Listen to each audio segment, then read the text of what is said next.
Lapisan ozon dikenal sebagai perisai bumi dari radiasi sinar ultraviolet matahari. Namun ozon yang secara alami diproduksi di lapisan stratosfer secara bertahap telah dan sedang dirusak oleh bahan kimia buatan manusia. Bahan kimia itu disebut sebagai zat perusak ozon. Begitu terlepas ke udara zat perusak ozon, baik dari gas buang kendaraan bermotor, dari pendingin ruangan, juga pengharum ruangan, akan dapat bertahan bertahun-tahun. Terlepas bergerak dari troposfer sampai stratosfer 30 hingga 35 km di atas permukaan laut. Menurut laporan PBB pada tahun 2018 mengatakan bahwa lapisan ozon di kutub utara dan di kutub selatan mulai membaik. Namun sayangnya pada garis khatulistiwa lapisan ozon semakin menurun. Tahukah kalian apa itu ozon? Jadi, ozon adalah salah satu gas yang membentuk lapisan atmosfer. Ozon itu terletak di 10% lapisan troposfer dan 90% lapisan stratosfer. Indonesia telah membuat kesepakatan untuk ikut aktif dalam upaya perlindungan lapisan ozon. Nah, melalui keputusan Presiden nomor 23 pada tahun 1992 menyangkut penghapusan bahan perusak lapisan ozon. Lapisan ozon memiliki peranan yang sangat penting karena dapat menyerap radiasi sinar ultraviolet dan mengubahnya menjadi energi panas bumi. Jika lapisan ozon mengalami penipisan atau berlubang, radiasi sinar ultraviolet yang mencapai ke bumi akan mengalami paparan yang lebih tinggi.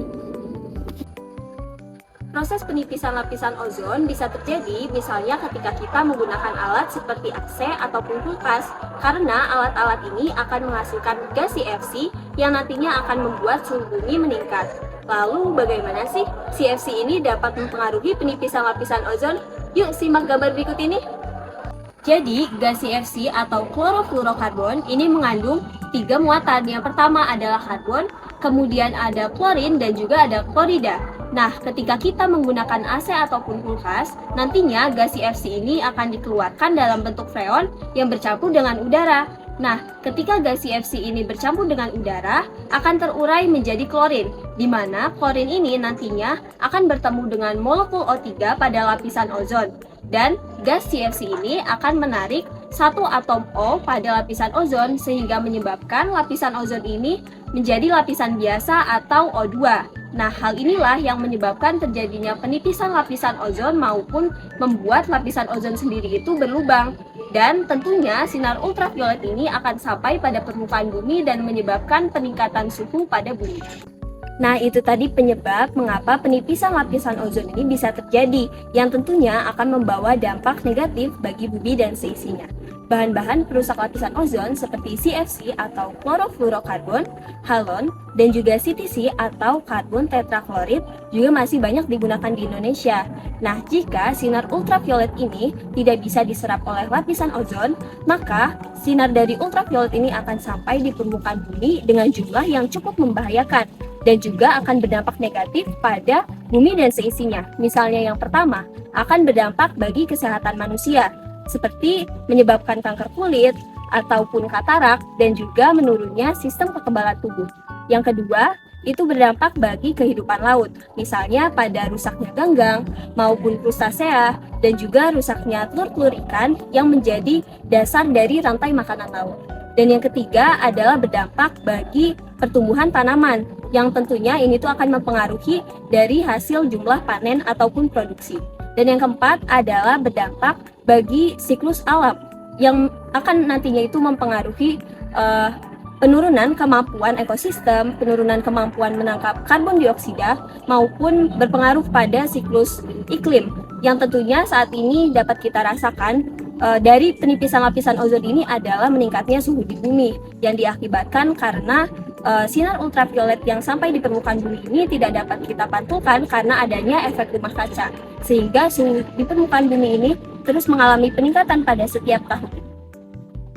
Pencegahan penipisan lapisan ozon dapat dilakukan dengan cara satu, yaitu mengurangi penggunaan bahan-bahan perusak ozon, lalu melakukan penanaman pohon atau reboisasi, kemudian mengurangi penggunaan kendaraan pribadi, dan yang terakhir dapat mengurangi penggunaan gas CFC atau klorofluorokarbon. Lubang ozon pada tahun ini di bumi bagian selatan km persegi. Hal ini menjadikannya sebagai lubang ozon terbesar ke-6 semenjak penelitian pertama di tahun 1979. Menurut data Copernicus Atmosphere Monitoring Service, lubang ozon terbesar dan bertahan lama di Antartika pada periode tahun 2020 sampai 2022, namun penyebab pastinya masih terus diteliti. Meskipun berdasarkan United Nations Environment Program, lapisan ozon dapat kembali ke keadaan semula seperti pada tahun 1980 di sekitar tahun 2040.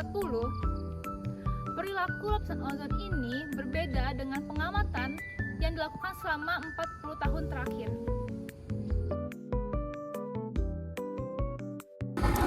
Analisis Copernicus terhadap lapisan ozon total di wilayah Antartika menggunakan peta yang berfokus pada wilayah Antartika.